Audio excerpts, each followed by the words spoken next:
7. Positivism and its critic. Contents 7.1 Introduction, 7.2 Heroic Science and Origin of Positivism, 7.3 Early Positivism, 7.4 Consolidation of Positivism, 7.5 Critics of Positivism, and 7.6 Conclusion. Learning objectives. It is expected that after reading Unit 7, you will be able to learn and discuss the following themes: Positivism and its influence on sociology, the contributions of Comte and Emile Durkheim, a critic of positivism, emergence of reflexive sociology. 7.1 Introduction. You have already become familiar in Unit 6 with an overview of the philosophy of social science. At this juncture, it would be a good idea for you to focus and concentrate on specific issues and modes of inquiry. In Unit 7, we are going to discuss positivism, a method of inquiry that sought to give immense cognitive prestige to the discipline and wanted to convince its adherents that sociology too could be a science and follow the scientific methodological principles of empirical observation, deductive reasoning, and formulation of laws or universal generalization. You can see box number 7.1 for salient features of positivism. As a matter of fact, this self-perception of sociology as a science sought to serve the following three purposes. It separated sociology as an empirical science from the humanities and post-philosophy. It gave a professional identity to the sociologist who ought to overcome the limiting identities emanating from caste, class, and gender and think in a more objective or rational or universal fashion. The knowledge it would acquire would help us to reconstruct our society and create a better world. Section 7.2 traces the origin of positivism, and Section 7.3 and 7.4 discuss the early developments in positivism and its consolidation. Though positivism became a powerful sociological method, it had its critics. In Section 7.5, we show that positivism has now lost much of its appeal. Box number 7.1 Salient Features of Positivism. The salient features of positivism can be characterized as follows. It believes in the unity of method. Sociology is not different from the natural sciences as far as the method of inquiry is concerned. It celebrates objectivity and value neutrality. It therefore separates the knower from the known, subjectivity from objectivity, and fact from value. Sociology is not common sense. It rests on explanatory principles which give a universal character to the discipline. Sociology is a formal and organized body of knowledge characterized by the specialized skills and techno-scientific vocabulary.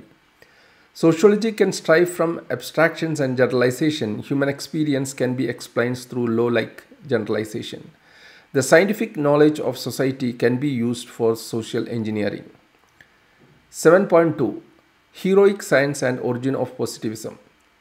Herein lies an important question. Why did positivism grow as a certain juncture of history and establish itself as the leading voice in the discipline? You already know how modern science was evolving, arousing immense optimism and becoming hegemonic. The scientific thinking emanating from Bacon, Descartes, and Newton, and scientific inventions and discoveries are altering the cultural or intellectual landscape of Europe. And eventually, the Enlightenment in the 18th century, see box number 7.2, as you had already learned, was a turning point.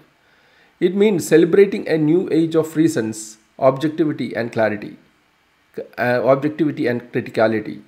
It was like coming out of medieval order, religious influences, and asserting that scientific thinking would enable us to create a better world.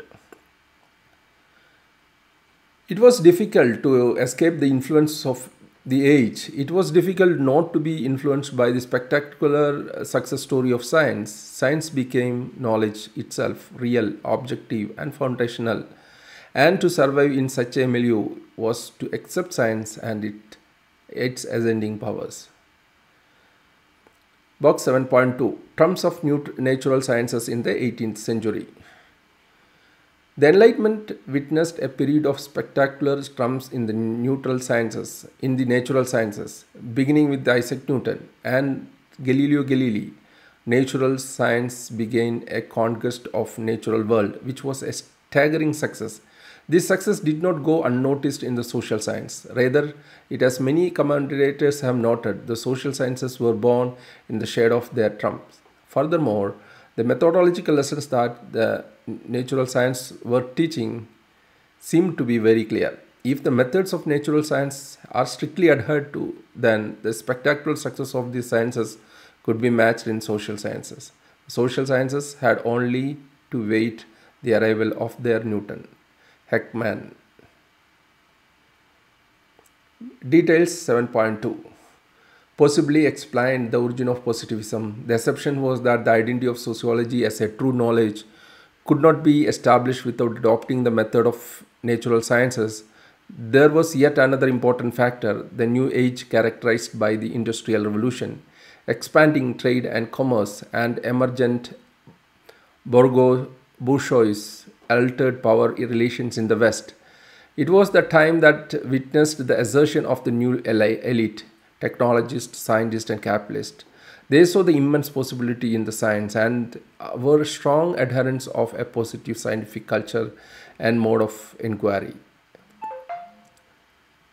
Yes, there was dissenting voices, say the voices emanating from the romanticism that critiqued by the worship of science and reason and pleaded for imagination, subjectivity, and creativity, as pointed out by Goldner 1970. But then the language of science was irresistible. The politico-economic establishment was sustaining it.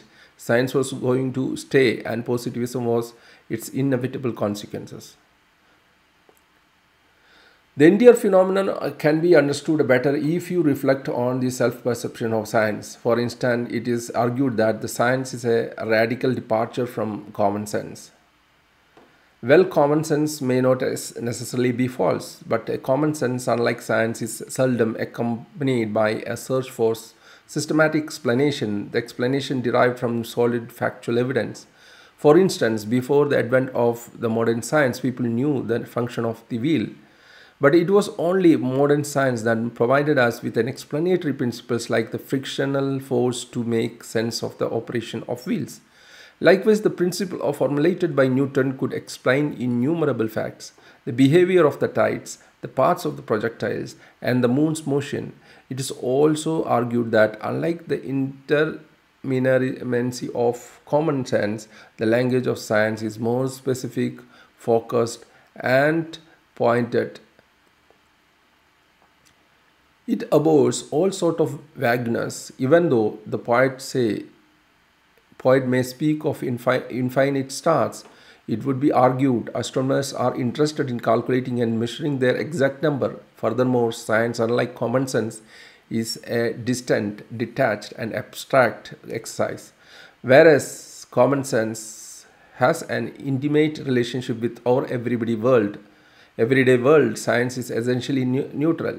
You may enjoy the color of the sunset, but then the electromagnetic theory, which provides a systematic account of optical phenomena, retains its remoteness and abstraction. In fact, science deliberately neglects the immediate values of things. That is why it is argued that science is primarily critical in spirit, whereas common sense tends to take things for granted.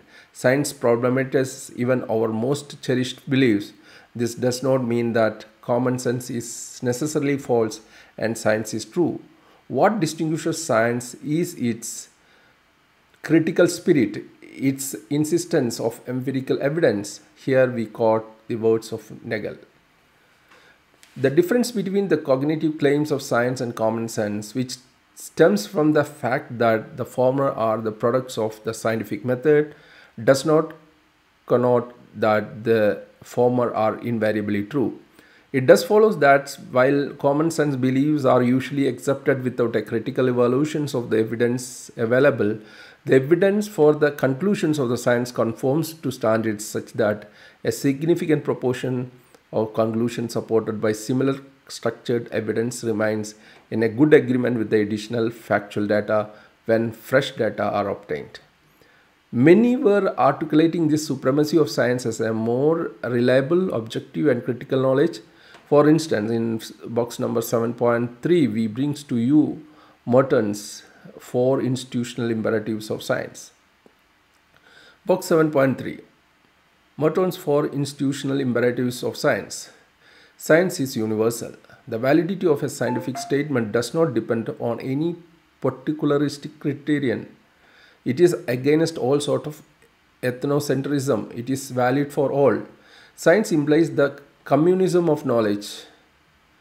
Scientists, it is argued, want nothing more than esteem and recognition. Scientists find and discoveries far more remaining a private property became a collective heritage. It is this shared culture that enables science to evolve, grow, and progress dramatically. Science demands disinterestedness, a process of rigorous scrutinizations and examinations of one's finding without any bias. Science is organized skepticism, and that distinguishes it. Everything from science is an object of critical inquiry. There is nothing sacred or profane. Science investigates, examines, and problematizes everything. That is the success story of science. In a self-perception of science was given in box number 7, you see a positive story, a positive affirmations of the virtues of science. It is ability to construct objective, empirical, critical, and universal knowledge, which is free from personal and political bias and prejudice. In a way, it is a heroic notion of science. Positivism also is an affirmation of this positive heroic science. It was positive because it meant certainties of science, and it's also meant a positive attitude towards life, using science for improving our lot. 7.3, Early Positivism. Positivism, as you can gather, emerged out of situations in which there was a tremendous optimism centered on the cognitive powers of science. As mentioned in Unit 6, you also know that modern sociology evolved at a specific juncture of European history when the entire social landscape altered because of the scientific revolution, the Enlightenment, and the French Revolution. It was indeed a new age, and sociology as a formal academic discipline was trying to make sense of it. In fact, the roots of early positivism could be found in the first half of the 19th century in France. Imagine the state of positive revolutionary France. There was a significant change in the domain of knowledge. The separations of science and philosophy became inevitable. New scientific journals started appearing, and a close link between science and industry was established. It was felt that there was a single scientific method applicable to all fields of study. Possibly, Saint Simon, one of the early sociologists, articulated this aspiration rather sharply. A scientist, he felt, is one who predicts, and it is this power of prediction that gives him the power. He therefore pleaded strongly for extending the scientific outlook from the physical sciences to the study of human beings. It was an urge to create some kind of a social physics so that sociology could accomplish its historical mission, completing the unfinished agenda of the Industrial Revolution. Indeed, this close affinity with science gave birth to positivism. Auguste Comte, the founder of modern sociology, established positivism as the most cherished doctrine of sociology. Yet, like Saint Simon, Comte too was witnessing the revolutionary transformations. In a way, he saw the contradictions between the two social forces, theological and military, and scientific and industrial. Like a visionary, he felt that this contradictory could be resolved only by the triumph of scientific and industrial society. Scientists, as he saw all around, were replacing theologians as the moral guardians of the new social order, and industrialists were replacing the warriors. Now, solely that, Comte too shared the Enlightenment assertions that it was possible for science to grasp the working of the world. He believed that positivist or scientific knowledge was the inevitable outcome of the progressive growth of the individual mind as well as the historical development of human knowledge. From 1871 to 1823, Comte and Saint Simon collaborated too closely. that it was almost impossible to distinguish the contribution of the two. It was at this juncture that they spoke of social physics and the need for discovering natural and immutable laws of progress which are as necessary as the law of gravity. But then they separated, and eventually Comte emerged as an independent scholar. It was during 1830 to 92 that he published 6 volumes of Course of Positive Philosophy, and finally during year 1851 to 1854 he published 4 volumes of System of Positive Politics. What made Comte immortal in this discipline was his celebrated law of 3 stages. First, he spoke of the theological stage, a stage in which the mind explains the phenomena of mundane occurrences by ascribing them to the unfathomable gods. The fact is that without some gate, one cannot begin to make a systematic observation, and sciences in their infancy could not escape the questions relating to the essences of phenomena and their ultimate origins, to which the theological answers are most appropriate.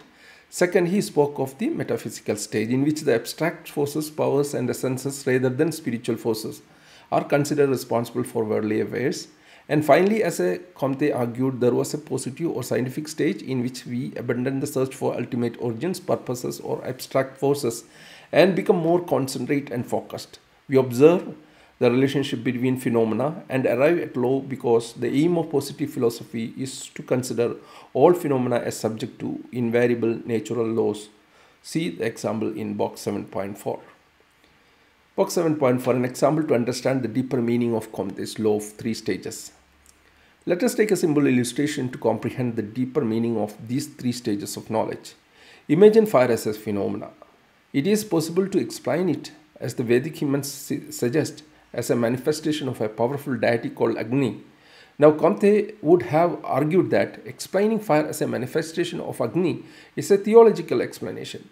But suppose one goes beyond these Vedic rituals and enters a higher stage of contemplative or abstract thought and sees fire as something symbolizing the human being's quest for truth and purity, burning all egoistic passions and impulses. Yes, Comte would have argued that it is a metaphysical explanation.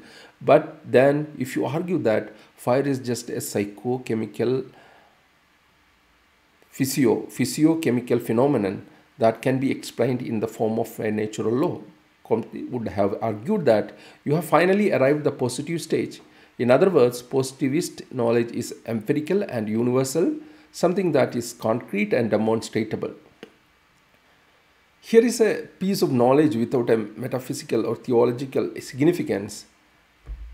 It demystifies the world. So when you see the rains, you need to not to explain it as Indra's blessing, nor do you see it as a manifestation of man's poetry to overcome the dryness of his beings. Instead, the rains you see in this positivist stage can be explained in terms of the scientific principles of heat, cloud formation, and water cycle. Not all branches of knowledge, argued Comte, reach the positive stage simultaneously. The lower sciences like astronomy, mechanics, chemistry, and biology develop fast. These are lower sciences because these are less complex, less dependent on the other sciences, and their distances from human affairs is far greater. But sociology, being more complex and more near to everyday's life, reaches the positive stage quite late. Comte was, however, helpful that even for sociology, the time have finally arrived. It could now project itself as a positive science, analyze sociology phenomena, and discover the laws governing the relations among them. Sociology from him is the queen of the sciences, because without guidance of its laws, the discoveries of lower sciences could not be utilized to their maximum advantages for humanity. There are 2 kinds of sciences naturally analytical, namely analytical and synthetic. In physics and in chemistry can be said to be an analytical method because they establish laws among isolated phenomena. Biology is a synthetic because it is impossible to explain an organ apart from the living creature as a whole. Likewise, according to Comte, sociology is a synthetic because everything, be it religion or state, has to be studied in the context of entire society. It is not difficult to draw the implications of positivism. There is no free will in mathematics and physics. Likewise, they thought there is no free will in sociology. Sociology, Comte believed, could determine what is, what will be, and what should be. In other words, social phenomena are subject to strict determinism. Let us understand what it means. Even a child learning elementary mathematics would tell you that 2 plus 2 is equal 4. If you and I want it to be different, it cannot be altered. In other words, 2 plus 2 is equal to 4 is an iron law. Say, like the law of gravitation, it prevails irrespective of our subjective state of mind. That is precisely the kind of knowledge positivism is striving for. Suppose, as a Marxist, you put forward a sociological law that socialism is inevitable because that is the way history will progress. You are arguing like a positivist and equating Marxism with an invariable natural law like the law of gravitation that exists, no matter what kind of life projects you and I have and what kind of thoughts we cherish. Yes, Comte was a great proponent of science. He believed it is the essential Enlightenment notion of progress as in the arrival of new age of scientific objectivity. Yet, let us not forget that Comte was also a great moralist. He was deeply concerned about sociological order and its moral foundation. In fact, he sought to use positivist sociology to reconstruct his society. No wonder positivist sociology for him would act like a religion of course as a secular religion for humankind. This led Nisbet to comment that positive psychology for Comte is simply medievalism minus Christianity. Look at the state of the French society. Comte was confronting. True, the revolution was a turning point, but then it also led to new problems, which, as he felt, were quite disturbing. For instance, he would not give him his consent to the prevalent anarchy leading to exaggerated individualism. It was for him a disease of modern civilization. Nor did he give his consent to those who pleaded for diverse rights. His anxiety was that it would lead to the breakdown of the centrality of the family. It would also weaken the community. This moral crisis, or the crisis of order, was something that must be resolved, and it was his conviction that the new positivist sociological knowledge could fulfill the void and serve the therapeutic function of religion. No wonder he was equally concerned about social static or restoration of order. In fact, if you think deeply, you would realize that Comte's positivism conveyed the interesting message that science, despite the progressive role it played, was also an integral component of establishment and ideology of order. 7.4 Consolidation of Positivism. Auguste Comte provided the intellectual foundation of positivist sociology. And possibly it was this French tradition that gave birth to one of the most distinguished classical sociologists, Émile Durkheim. Durkheim consolidated and elaborated positive sociology in a way that the rule of sociological method that he published in 1895 gave a new moment to the discipline. The subject matter of sociology, he repeatedly emphasized, is the domain of social facts that cannot be comprehended by any other discipline. It is therefore important to know how to define social facts. How he defines social facts. You can understand that it is better, though, an example for your everyday life. Imagine one fine morning you choose to walk barefoot. Nobody has compelled you to do so. It is your fit choice, your own decision. But then imagine one evening you decide to visit a temple and offer your prayers. Before entering the temple, you remove your shoes, wash your hands, and walk there barefoot. Do you see a qualitative difference in these two experiences? Yes, there is a significant difference. In the second case, you are not really free. Well, you may argue that it is you and who have chosen to walk barefoot inside the temple complex. But that is because you have internalized the prevalent practice so well that it looks almost natural and spontaneous. Imagine what would have happened had you tried to enter the temple without removing your shoes. you would have experienced severe constraints and resistance. For the temple authorities to the other devotees, all would object the fore act and object to your act and regard it as an insult to the sacred space. In other words, walking barefoot inside the temple is a fact that it exists out there as a thing. It has an independent force that transcends yourself, your own will. If you disobey the practice, you would be forced, coerced, isolated, ridiculed. Such facts, according to Durkheim, are called social fact. Everybody eats, drinks, and sleeps. Everybody eats, drinks, and sleeps. But not all such facts can be called social. Then there would be no difference between biological and physiological facts and social facts. In fact, there are some distinctive features of social facts. First, social facts exist outside you. Imagine a tree that are being seen from your window.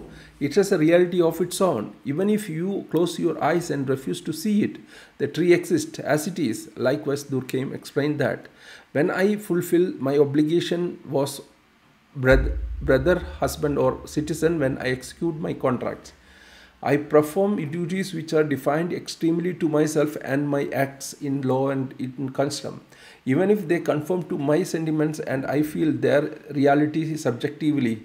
Such reality is still objective, for I did not create them. I merely inherit among my education. These facts are indeed independent. These facts are indeed different. The currency you see in your economic exchange, the language you speak in the process of communications, the rituals you celebrate as a member of religious community, all these are social facts. Their existence does not depend on your or my will. As Durkheim put it, here are ways of acting, thinking, and feeling that present the noteworthy property of existing outside the individual consciousness. Second, social facts are endowed with a coercive power. True is our everyday life, we do not experience this constraint. The reason is that because of habits, socializations, and internalization, we tend to experience social fact as a neutral and spontaneous. But then, as Durkheim reminded, if I do not submit to the conversations of my society, if it in my dress I am not conformed to the customers observed in my country and in my class, the ridicule I provoke, the social isolations in which I am kept, produce, although in an attenuated form, the same effects was as a punishment in the strict sense of the word. Third, social facts as things needed to be distinguished from their individual manifestations. In fact, Durkheim held that social facts acquire a body, a tangible form, and constitute a reality in their own right, quite distinct from the individual facts which produce it. For example, codified legal and moral rules or articles of faith, whether in religious groups or contents their beliefs, none of these can be found entirely reproduced in the applications made of them by individuals. Yet, sociologically, it is important to categorize their tangibles, crystallized aspects as social facts, not their individual manifestations. The meaning of social facts is therefore clear. As Durkheim 1964-3 stated, their source is not in the individual. Their substratum can be no other than society, either the political society as a whole or some of the partial groups of includes such as religious demonstrations and political, literary and occupational associations. To sum up, you can borrow Durkheim's own words and conclude. A social fact is every way of acting, fixed or not, capable of exercising on the individual and external constraints, or again every way of acting which is general throughout a given society, while at the same time existing in its own right, independent of its individual manifestations. You can understand Durkheim's scientific sociology better if you look at the rules he prescribed for studying social facts. One such rule which has often been talked about is that it is absolutely necessary to observe social factors thing. Whatever does it means, a thing is a thing because it is facticity cannot be altered even if you and I want it. It is in this sense that external objects like a tree, a table, and a chair exist as things. If you wish to observe as a thing as it is, you should not confuse it with your own ideas and sentiments. A tree needed to be seen as a tree even if you hate trees. In other words, almost like Francois Bacon, Durkheim would argue that our ideas and sentiments or idols should not prevent us from seeing a thing as it is. Unit 6 for the discussion of Bacon's ideas. A sociologist must follow his fundamental lessons of scientific objectivity. Take, for instance, marriage as a social fact. As an individual, you may not like the institutions of marriage, but when, as a sociologist, you plan to study marriage as a social fact, retain your objectivity, separate your own likes and dislikes from the fact, and see it as thing modified in marriage laws, religious traditions, and social customs. In other words, it is like separating the honor from the non-facts from the values. It is similar to the way a physicist studies the behavior of atom or a geologist studies the formation of mountains. Durkheim elaborated further. Social facts qualify as things. Law is embodied in courts. The currents of daily life are recorded in statical figures, and the historical monuments fashioned expressed in costumes and staged in works of art. By their very nature, they tend towards an independent existence outside the individual consciousness, which is they dominate. In order to discourse their characters as thing, it is unnecessary to manipulate things ingeniously.